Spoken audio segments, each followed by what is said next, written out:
Now last class हम लोग discuss किए थे द फर्स्ट पार्ट, जो हम लोग I already share this PDF to you. तो वहाँ हम लोग ये चीज ऑलरेडी देख चुके थे कि ऑब्जेक्ट मॉडलिंग में आपका जो है, मॉडलिंग टेक्निक में ये 3 तरह का मॉडल होता है, और तीनों मॉडल का क्या काम है वो भी स्पेशलाइज कर दिए थे, डिस्कस कर दिए थे। ये object model describe the static structure, like objects की जब बात की जाएगी, क्योंकि चूंकि आज हम लोग object oriented programming features discuss करेंगे। तो फीचर्स डिस्कस करने से पहले व्हाट इज ऑब्जेक्ट, तो ऑब्जेक्ट बेसिकली कोई भी आपका रियल टाइम एंटिटी जो भी है, all are treated as an object. और रियल टाइम एंटिटी में आपका जैसे car, fruit, plant, flower, these are some of the example. You can take another example also. So we just decompose the problem into objects according to our judgment and nature of the problem. That sentence is hold certain meaning कि जब भी आप कोई object based कोई भी object oriented programming करते हैं, तो क्लास का जो आपका कंसिडरेशन है, वो क्लास का कंसिडरेशन एक्चुअली आपका जो है कॉम्बिनेशन और डिकम्पोजिशन दोनों को जो है कंबाइंडली थिंक करके तब आप करते हैं।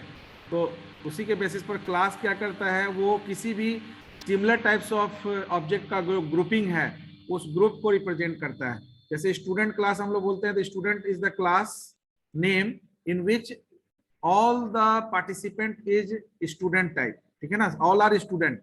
If you are thinking about employ, then employee is the group name. You can say class is what? Class is the name of group having similar types of object.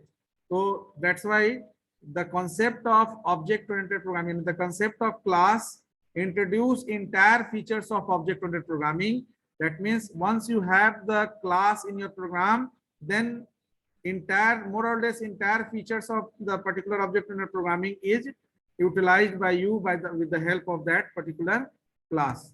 Now we already discussed this part, object classes, class diagram, instance diagram, how it is represented, ठीक है ना, class कैसे represent किया जाता है, ये सारा चीज हम लोग देख लिए थे।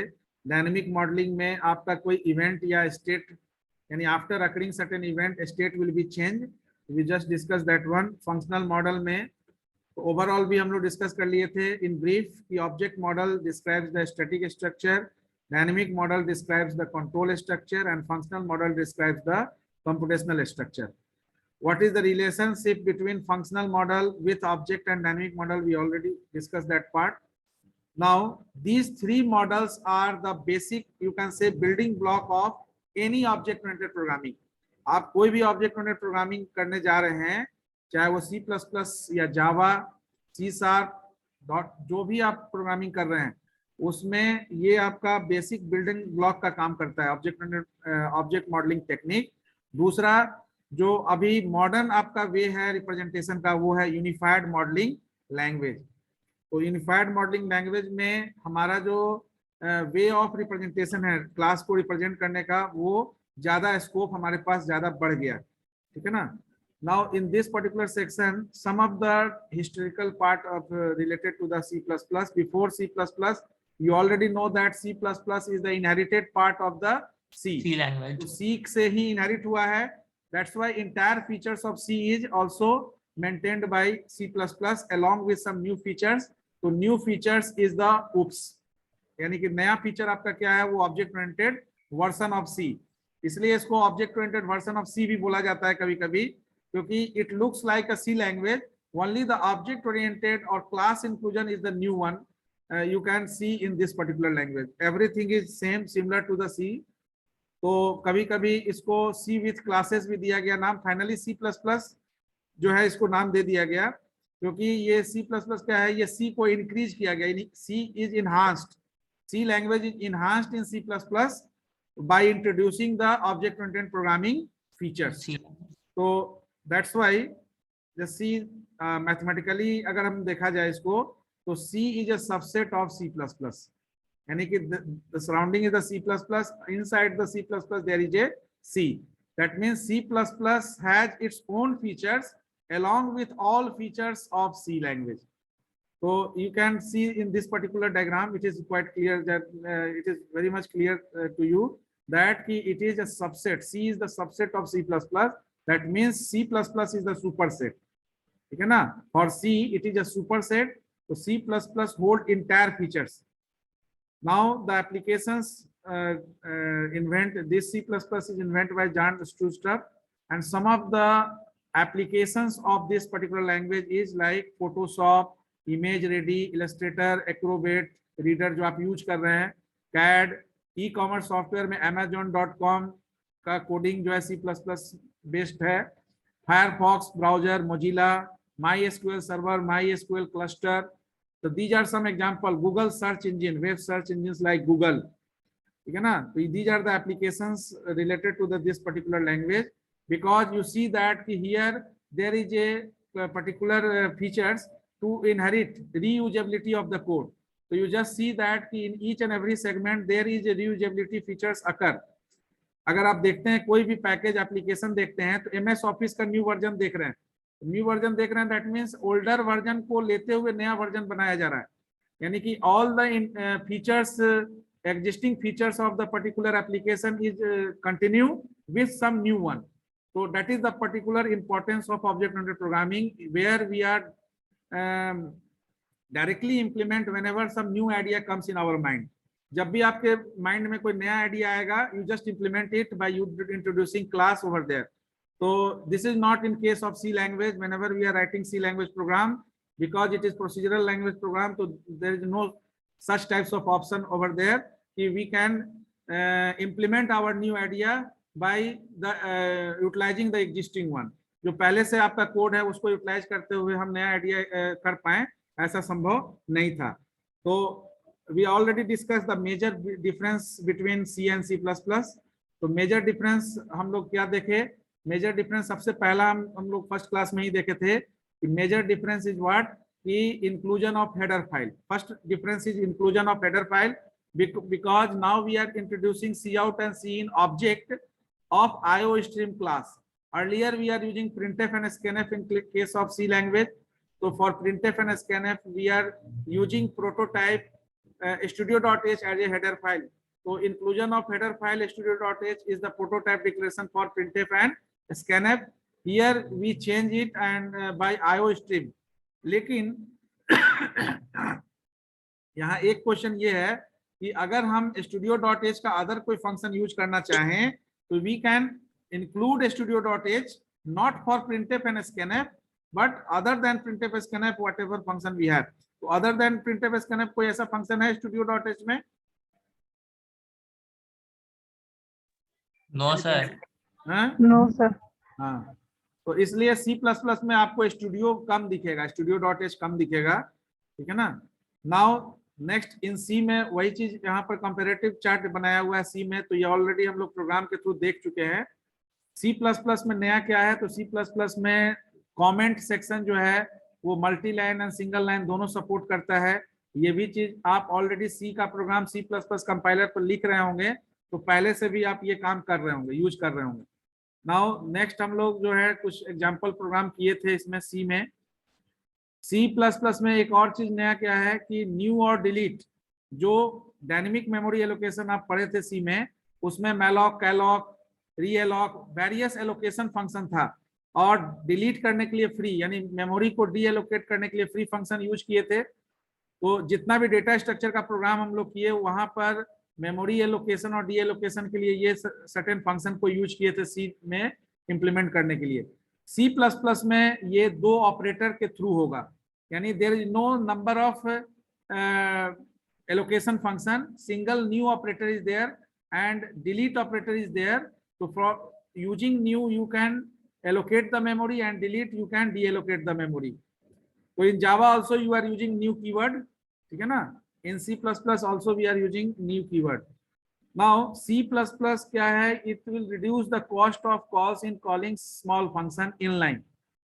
यहाँ एक नया चीज इंट्रोड्यूस होगा जो अभी तक हम लोग यूज नहीं किए हैं, आगे यूज करेंगे। यहाँ एक C++ कंपाइलर में एक प्रोविजन है कि जितना भी स्मॉलर फंक्शन है उसको इनलाइन फंक्शन, इनलाइन कीवर्ड से प्रीसीड कर देते हैं। अब ये इनलाइन कीवर्ड क्या है, जब आप फंक्शन पढ़े होंगे C लैंग्वेज में तो उस केस में देखे होंगे कि फंक्शन जितनी बार आप कॉल करते हैं उतनी बार ये मेमोरी ऑक्युपाई करता है। तो C++ में एक प्रोविजन दे दिया गया कि if you have a smaller function then there is no need to allocate the particular function number of times in several calls. Number of calls में हर बार उसको मेमोरी में एलोकेट करना पड़े, मेमोरी ऑक्युपाई करे, ऐसा जरूरत नहीं है। तो we just call it once and use it several times. लेकिन अब यहाँ पर क्या है कि यहाँ एक लिमिटेशन क्या होगा कि लॉन्गर प्रोग्राम के लिए हम इसको यूज नहीं करेंगे, यानी लार्ज फंक्शन के लिए यूज नहीं करेंगे। क्यों नहीं करेंगे Vinayak? Sir large number of lines के लिए करेंगे तो ऑलमोस्ट सर सिमिलर, क्योंकि कंपाइलेशन टाइम भी हो सकता है सर ज्यादा लगे। बिल्कुल, क्योंकि स्मॉलर फंक्शन के लिए आप मान लेते हैं मेमोरी रिटेन कर सकते हैं, होल्ड कर सकते हैं, यस लेकिन सर। लार्ज फंक्शन के लिए अगर मेमोरी को होल्ड करेंगे तो ये आपका under wastage of memory utilization of space हो मेमोरी जाएगा। हो जाएगा सर। हाँ, वेस्टेज हो जाएगा, वेस्टेज ऑफ टाइम भी होगा। तो आप टाइम और स्पेस दोनों कॉम्प्लेक्सिटी हैंडल नहीं कर पाएंगे।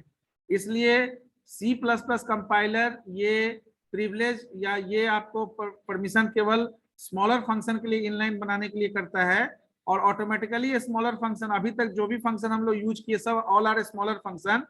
तो अगर हम इंटरनली उसको डिक्लेयर करते हैं, डिफाइन करते हैं, तो ऑटोमेटिकली इनलाइन कीवर्ड से वो प्रीसीड हो जाता है। अगर उसको एक्सटर्नल डिफाइन करते हैं क्लास के बाहर, तो इंटरनली हमको सम टर्बो C++ कंपाइलर पर रन करेंगे तो वहां आपको बताएगा कि इनलाइन कीवर्ड आप जो है दीजिए, क्योंकि अभी तक हम लोग देव C++ कंपाइलर पर रन कर रहे थे। So when you see, just see the effect on the particular turbo C++ compiler.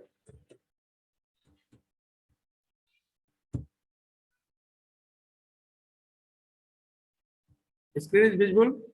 Yes sir.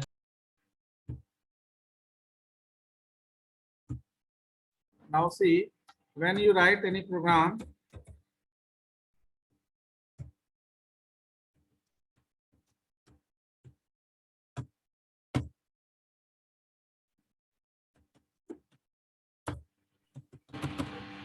Sir dot H use करते हैं सर? हाँ टर्बो C++ में करेंगे, IDE में नहीं करते हैं, यहाँ तो करेंगे। ओके।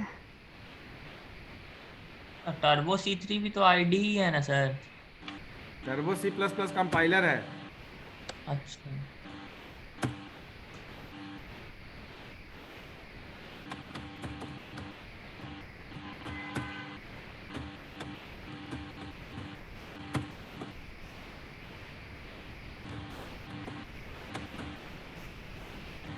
अभी आपको वहाँ पर ये एरर नहीं आया था, इसलिए कंपाइलर पर ही प्रोग्राम चेक करने से मोर और लेस आपको उसका इंटरनल प्रॉब्लम यानी क्या क्या हो सकता है, क्या क्या एरर आ सकता है वो समझ में आएगा। अब यहाँ पर हमने void इन और आउट दो फंक्शन बना दिया, पब्लिक में डिक्लेयर कर दिया, और void को आउटसाइड हम जो है क्लास सम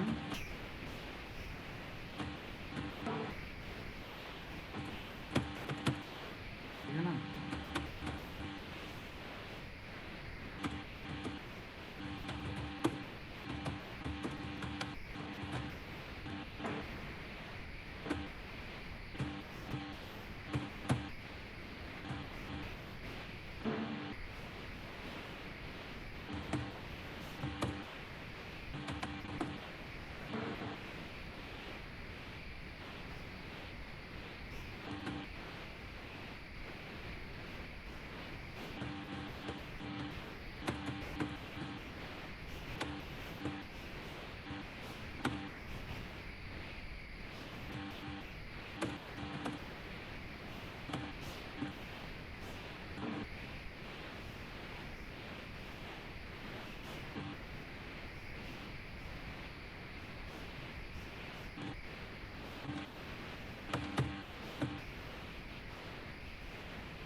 यहाँ पर जैसे ही मेन लिखेंगे तो सम का एक प्रोटोटाइप, सम का एक ऑब्जेक्ट बनाया टी, और टी के साथ इनको कॉल किया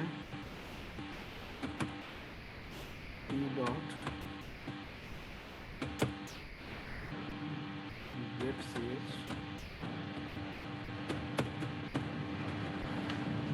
फंक्शन नहीं दिए सर, हेडर फाइल, सॉरी। को नहीं देंगे तो एरर देगा, उसको चेक करिए। प्रोटोटाइप मिसिंग आएगा सर। एरर क्या है, एक तो यही एरर दे रहा है इसमें, prototype missing. Inline auto treat कर रहा है।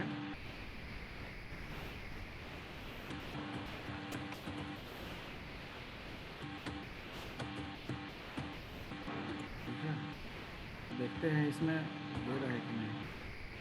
यहाँ पे सक्सेस चल गया, तो यहाँ पर एरर नहीं दे रहा। तो एक्चुअली ये जो फंक्शन हम लोग लिए, ये ऑटो आपका इनलाइन ले रहा है। ठीक है, अब यहाँ यही इनलाइन का कॉन्सेप्ट क्या है कि ये आप इनलाइन कीवर्ड, जैसे आप स्टोरेज क्लास लेते हैं ना, तो स्टोरेज क्लास अगर लोकल वेरिएबल का नहीं मेंशन करेंगे तो बाय डिफ़ॉल्ट क्या हो जाएगा, ऑटो स्टोरेज क्लास हो जाएगा, और ग्लोबल वेरिएबल है वो एक्सटर्न हो जाएगा। और इसी लोकल और ग्लोबल वेरिएबल को टाइम टू टाइम हम रजिस्टर या स्टैटिक बनाते हैं एज पर आवर रिक्वायरमेंट। तो यहाँ पर ये एक्चुअली आपका ये जो फंक्शन है, ये इनसाइड इनलाइन कीवर्ड ऑटो आप नहीं भी देते हैं तब भी ये इनलाइन कीवर्ड से प्रीसीड है। और इनलाइन कीवर्ड से हो क्या रहा है आप देखिए, क्लियर स्टिल नहीं है यहाँ पर।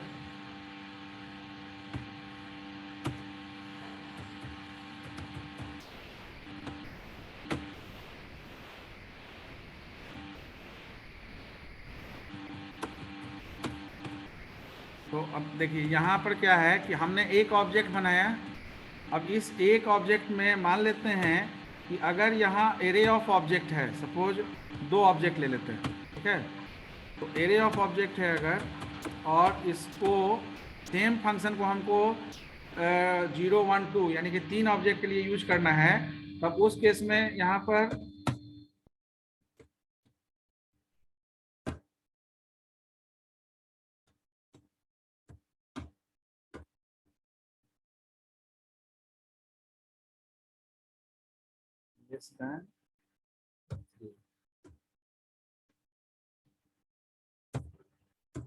यहाँ देखिए, अब यहाँ पर ये क्या हो गया, TI dot in TI dot out और TI डॉट आउट।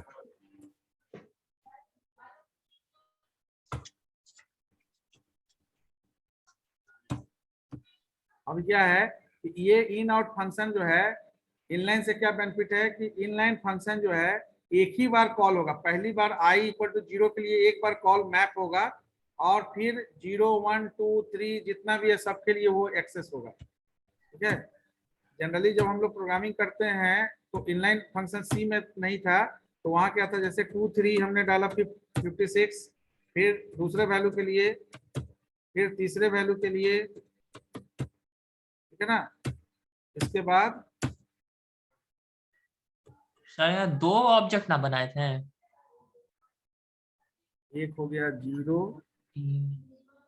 1 और 2। हाँ, 2 ऑब्जेक्ट का हुआ, तो 2 ऑब्जेक्ट वहाँ एरे ऑफ ऑब्जेक्ट है ना। तो सर अगर 2 देंगे तो 0 और 1 ही पे ना काम करेगा सर। इसीलिए गड़बड़ हो गया है ना, इसीलिए प्रोग्राम टर्मिनेट नहीं कर रहा था। ई कंपाइलर के साथ यही प्रॉब्लम है सर, वापस से जाने ही नहीं देता हाँ, उसमें। यही दिक्कत है इसमें।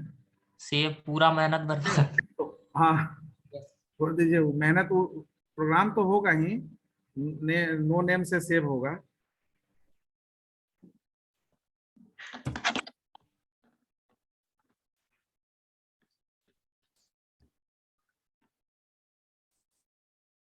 चला भी गया, नहीं रहता सर, जल्दी नहीं मिलता है। नहीं रहा। उसको सेव पहले कर लेते तब अच्छा सही रहता है सर।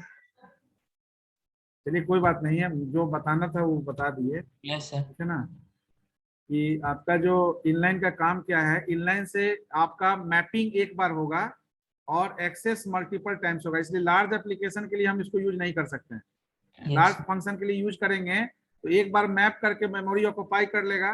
ठीक है ना, ऐसे क्या है कि कॉन्टैक्ट स्विचिंग होता है, जब कॉल हुआ फंक्शन तो वो यूज हुआ, फिर उसके बाद वो रीएलोकेट हो गया, तो वेस्टेज ऑफ मेमोरी स्पेस हो जाएगा, टाइम भी हो जाएगा। अगर हम लार्ज फंक्शन को इनलाइन बनाएंगे। तो यहाँ तक हम लोग डिस्कस कर लिए थे। Now today we have to discuss about the object-oriented programming. Now object-oriented programming, whatever we discuss in this particular, that is also related to any object-oriented programming. Like in Java also same thing is implemented. Okay. So just we see the particular section. तो object-oriented programming में पहले दो module समझना है, object और class. ठीक है ना। तो object you already know that कि what is object. Object is the real time entity, कोई भी ऑब्जेक्ट हो सकता है। और आपका जो ऑब्जेक्ट है उसका बिहेवियर क्या होगा, यानी ऑब्जेक्ट जो है उसके प्रॉपर्टीज के बेसिस पर हम डेटा और फंक्शन, एसोसिएटेड फंक्शन के बारे में सोचेंगे।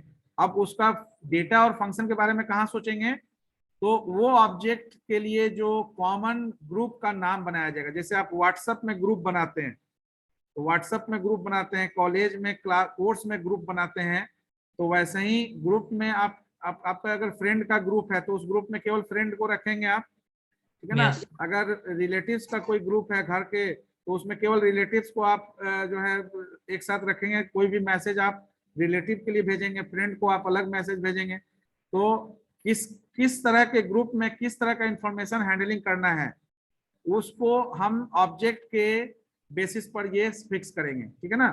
तो ऑब्जेक्ट आपका क्या है, ऑब्जेक्ट कोई भी रॉ मटेरियल आप जिसको ऑब्जेक्ट लेते हैं, ऑब्जेक्ट मॉडल में उस चीज को हम लोग देखे।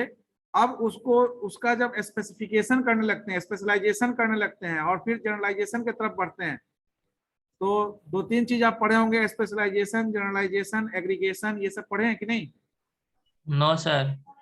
No sir. जैसे जैसे स्पेशलाइजेशन की तरफ बढ़ते हैं, जैसे आप ऑब्जेक्ट ओरिएंटेड प्रोग्रामिंग में अगर हम स्पेशलाइजेशन की तरफ बढ़े, तो कंप्यूटर को अगर आप इमेजिन करो, कंप्यूटर का जनरलाइज फॉर्म क्या होगा, आप समझ लीजिए। Generalization gives you the parts of relationship. Generalization जो है ये पार्ट्स ऑफ रिलेशनशिप देता है। तो कंप्यूटर का वेरियस पार्ट्स जो है वो क्या बताएगा, जनरलाइजेशन बताएगा ना। कंप्यूटर में आपका मदरबोर्ड है, कीबोर्ड है, मॉनिटर है, ठीक है, माउस है। तो ये सारे कंपोनेंट जो हैं ये क्या है, these are the parts which is aggregated to make a computer. ये सारे पार्ट को जब एग्रीगेट करते हैं तब आपका ये कंप्यूटर बनता है। तो ऑब्जेक्ट ओरिएंटेड प्रोग्रामिंग में भी जो हम लोग ऑब्जेक्ट लेते हैं, वो आपका ऑब्जेक्ट है वो नंबर ऑफ सेगमेंट में बटा रहेगा। नंबर ऑफ सेगमेंट में बटने का मतलब है कि the various object is involve in the particular class is not same in behaviour और नेचर, ठीक है ना। अब बिहेवियरल आपका जो डिफरेंशिएट करने के लिए हम एट्रीब्यूट्स लेते हैं। बिहेवियरल जरूरी नहीं है कि विनायक के पास जो कैरेक्टरिस्टिक्स है वही चीज आपका जो है प्रभात के पास हो, वही चीज आपका जो है अदर कोई स्टूडेंट के पास हो। तो ये फीचर्स जो है आपका ये it will generate the particular backbone of the class. Class के लिए हम जब पहले सोचते हैं तो क्लास के पहले हम ऑब्जेक्ट को सोचते हैं। तो ऑब्जेक्ट का एलिमेंट्स क्या क्या हुआ, सबसे पहला तो एट्रीब्यूट्स। एट्रीब्यूट्स का मतलब कि जैसे विनायक अगर ऑब्जेक्ट है तो विनायक को हम कैसे कैसे विनायक के बारे में हम डिटेल्स कैसे ले सकते हैं। तो एट्रीब्यूट्स हम तय करेंगे कि विनायक बीसीए कोर्स से रिलेटेड है, पाटलिपुत्रा यूनिवर्सिटी से है, कॉलेज कोड इसका कॉलेज आईडी जो है 66739 है, रोल नंबर 42 है, नाम इसका विनायक गुप्ता है, ठीक है। तो ये attributes is the attribute set for designating the data for the class, ठीक है ना। But whenever we are thinking about the attributes we are thinking about the object. हम स्टूडेंट के बारे में सोचेंगे तो स्टूडेंट के बारे में हम ये सोचेंगे कि उसके लिए क्या क्या एट्रीब्यूट्स देते हैं। Same thing we are doing in the database. Database में भी सेम काम करते हैं। डेटाबेस में भी हम जब फील्ड लेते हैं तो फील्ड क्यों लेते हैं, फील्ड इसलिए लेते हैं कि हम नॉर्मलाइज करना चाहते हैं। हम अपने टेबल में डेटा को, रिकॉर्ड को नंबर ऑफ फील्ड में रखना चाहते हैं। तो यहाँ attributes is just equivalent to field. Then when you take the attributes, then you think about the function. Yani ki what is the function through which we can access these attributes. So now these two part is allocated in the class, because this two part is the representation for any object for the particular class. Once you have attributes as a data member, and once you have the procedure or function to access that attributes for particular object, then तो यहां से दो concept लिया गया, data member और दूसरा member function. तो जो चीज हम लोग डिस्कस किए थे, डेटा मेंबर और मेंबर फंक्शन, तो your class consist of two member, one is known as data member and another is known as function, member function. So data member or member function, these are the two section of the particular class which we will represent in class diagram also. Class diagram में भी हम लोग देखे थे details में. Now object you can already define. अब ये दो फीचर जब देख लिए, तब दो ऑब्जेक्ट, आपका एलिमेंट क्या है ऑब्जेक्ट ओरिएंटेड प्रोग्रामिंग का, ऑब्जेक्ट और क्लास. इसके अलावा जितना भी फीचर्स हम लोग पढ़ेंगे वो सब all are related with the object and class, not other. वहां पर और कुछ नहीं है. तो अगर ये चार एलिमेंट समझ गए, यानी पहला चीज एट्रीब्यूट्स, जो आप तय करेगा आपका कि आपका जो क्लास का ऑब्जेक्ट है वो कैसे उसका जो है कैरेक्टरिस्टिक्स को आप नोटिफाई कर पाएंगे, ठीक है ना. और फंक्शन ये आपका ये तय करेगा कि आप उस एट्रीब्यूट्स को किसी ऑब्जेक्ट के लिए कैसे एक्सेस करवा पाएंगे. तो ये दो पार्ट आपका हो गया, दो मेंबर हो गया, डेटा मेंबर और मेंबर फंक्शन. और ये दोनों मेंबर के साथ आपको ऑब्जेक्ट एज ए वेरिएबल भी चाहिए, क्योंकि क्लास तो आप समझ गए कि सिमिलर टाइप्स ऑफ ऑब्जेक्ट के लिए क्लास होगा. तो क्लास का ये दो मेंबर तो आप बना लिए, लेकिन इस क्लास के मेंबर को बना लेने के बाद, जैसे आप सॉफ्टवेयर बना लिए, उसका इंप्लीमेंट नहीं हो, ठीक है ना, आप कोर्स बना दिए, उसमें एडमिशन नहीं हो स्टूडेंट का, यूनिवर्सिटी कोर्स लॉन्च कर दे और उसमें कोई एडमिशन ही नहीं हो, उसमें कोई पार्टिसिपेंट ही नहीं है, तो वो object is just like that. तो once you think about the attributes and think about the function, then you are in a position to think about the class, and once you design the class, then after you think about the object, because object is nothing, it is the variable for the class. You can say object एक तरह से क्या है, variable है. जैसे आप int ab लिखते हैं, उसी तरह से class as a data type हम क्लास का उसका ऑब्जेक्ट लेते हैं. तो क्लास का नाम और ऑब्जेक्ट, तो object is just like a variable in a object oriented program. I think that this particular concept is clear to you. Once it is clear, then there is no doubt in object-oriented programming. One by one, we just discuss the features of object-oriented programming. Now, in each and every features, you just see that more or less there is class, and once there is class, that features is included. Just objects को अगर हम सोच रहे हैं, तो object के बारे में कब सोचेंगे, जब there is a class, common name आप जब एक class बनाएंगे, तब उसके लिए variable आप object को लेंगे. आप ऑब्जेक्ट आपका जैसे इस क्लास का ऑब्जेक्ट रंजीत है, कोमल है, विनायक है, ठीक है ना, और बहुत सारे स्टूडेंट है, जितने लोग हैं पार्टिसिपेंट, तो all are the object of class BCA third year. The object is related with the class. Now there is abstraction. Abstraction अगर ओवरव्यू हम लोग देखें तो एब्स्ट्रैक्शन इज व्हाट. अब यहाँ पर जो है दो तरह से एब्स्ट्रैक्ट है. आपका डेटा मतलब हाइड है, ठीक है ना. तो नॉर्मल रियल लाइफ में भी you are seeing the abstraction. कोई एग्जांपल दे सकते हैं एब्स्ट्रैक्शन का? यस सर, जैसे हम जब तक बताएंगे नहीं सर, तब तक मेरा नाम भी हिडन होगा, तो वो सर मेरे लिए एब्स्ट्रैक्शन है. बिल्कुल. और कोई एप्लीकेशन? यस सर, सब पिन कोड आईडी ये सब. सर एक मोटरसाइकिल को चलाने के लिए सर उसके इंटरनल डिटेल्स को जानना जरूरी नहीं है. Yes, very very very good. That is good example. Abstraction related with the data as well as control, ठीक है ना. डेटा एब्स्ट्रैक्शन भी होगा, कंट्रोल एब्स्ट्रैक्शन भी होगा. यानी जब भी एब्स्ट्रैक्शन होगा, आप डेटा स्ट्रक्चर पूरा एब्स्ट्रैक्शन ही पढ़े हैं, abstract data type. Yes sir, ठीक है ना. तो स्टैक क्यू जो भी आप पढ़े, या एरे पढ़े, पॉइंटर पढ़े, why you are studying this data structure? Just to make a list, because once you have a list then you can perform any operation over there. एक बार लिस्ट बनेगा तब आप कोई उस पर इंसर्शन, डिलीशन, ठीक है ना, कोई भी ऑपरेशंस परफॉर्म कर सकते हैं, सर्चिंग, सॉर्टिंग. तो data hiding, abstraction is what? Abstraction is the hiding the background processing और background details about the particular objective. कोई भी ऑब्जेक्टिव के बैकग्राउंड डिटेल्स को अगर हाइड करते हैं, तो whenever you are executing, whenever you are Hiding the unrelated interacting with the exe file of the particular software. Like just take the example of ATM machine. ATM machine में जो software आप executable software पर आप अपना interact करते हैं, वहां पर आपको ये पता नहीं होता है कि इसके लिए सोर्स कोड क्या लिखा गया है। आपको ये पता नहीं होता है कि आप जब इंसर्ट कर रहे हैं कार्ड और पिन डाल रहे हैं तो आपका पिन वेरिफिकेशन किस लेवल से, कैसे, कौन सा टेबल से आपके डेटा को चेकआउट किया जा रहा है। once it is validated, once validation is okay, then after transaction is in the process. So that is also abstraction. In real life also we are seeing the abstraction. Now the encapsulation is nothing. Encapsulation is what? Packing of data and function, because you already know that your class is the container of data, member as well as member function. So each and every class consists of data, member and member function, where the data member is the private part, private body, and the member function is publicly accessible. Declared. Why it is publicly declared? It is also clear to you, because we need to access the private data of the particular class. So private data cannot be accessed directly outside of the class. So there is a need of certain function or procedures which is declared under public accessifier to access that particular data attributes.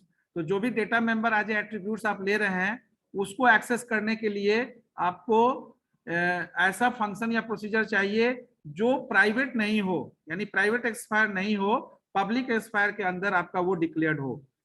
तो once you have encapsulation, just see here, once you have encapsulation, then automatically data heading is there. Data heading, you just see data heading as well as information heading. Data heading कैसे है? Because the member of class is, data member of the class is by default private, and we just maintain that privacy during writing of our program. So the data is completely hidden from to the outside world. तो आपका जो data है वो outside world के लिए complete hide है। आपका जो आउटसाइड वर्ल्ड जो है उस डेटा को एक्सेस कैसे कर पा रहा है? तो function which is declared under public access specifier. So once there is a class, there is a data and member function as a particular contents of the class, and once there is a data member and member function, then encapsulation is there, because encapsulation is what? It is the packing of data and function in a single unit. And once there is encapsulation, your data is declared under private accessifier, then data heading is there, yani ki your data is hidden for, to the particular outside of the particular class. Class के बाहर वो hide है. Then inheritance. Inheritance is what? Inheritance is the features through which we can regenerate the particular program or regenerate the particular objective by introducing some new idea. तो यहाँ पर यहाँ क्या है कि आपका प्रोग्राम जहाँ खत्म हुआ, आज खत्म हुआ और कल आपके माइंड सेट में नया आइडिया आ गया, तो whenever new idea comes in your mind, you just initiate it.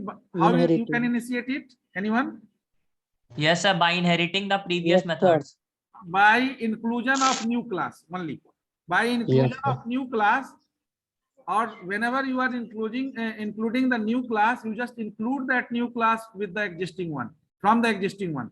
तो आपका जो existing class है अगर उससे include हो रहा है तो वो सारे features जो है वो new class जो है hold कर लेगा, just like C++ hold entire feature of C along with some new features in the form of object-oriented programming. Oops.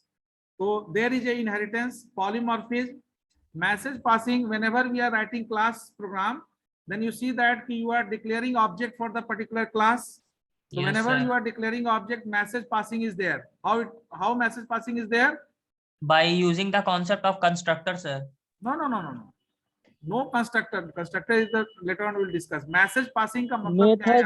Message passing का मतलब है कि जब किसी ऑब्जेक्ट के साथ आप उसके मेथड को या डेटा को जो भी है उसको कॉल करते हैं क्लास के, तो you are using communication operator dot और एरो, यानी कि पॉइंटर के केस में एरो, और जनरलाइज हम लोग जो है एक्सेसिंग के लिए मैसेज कम्युनिकेशन ऑपरेटर यूज करते हैं dot. We use object with dot and the particular function name. So that is the message passing. So dynamic binding, that is the part of Method polymorphism. overriding, sir. Derivation we already discussed, but here we take the example also. So this is the overview of the object-oriented programming. So all are the part of the objects. Now already हम लोग जो discuss किए थे Sir.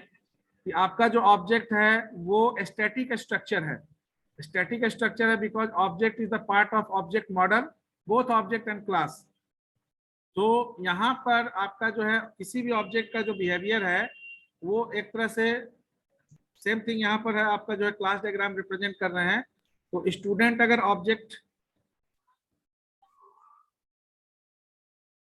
ठीक है, तो student object आपका जो है अगर डेटा कंटेंट्स करता है, डेटा यहाँ क्या है, attributes, name, ID, course, university, और बिहेवियर के लिए टेक और डिस्प्ले दो फंक्शन ले रहे हैं.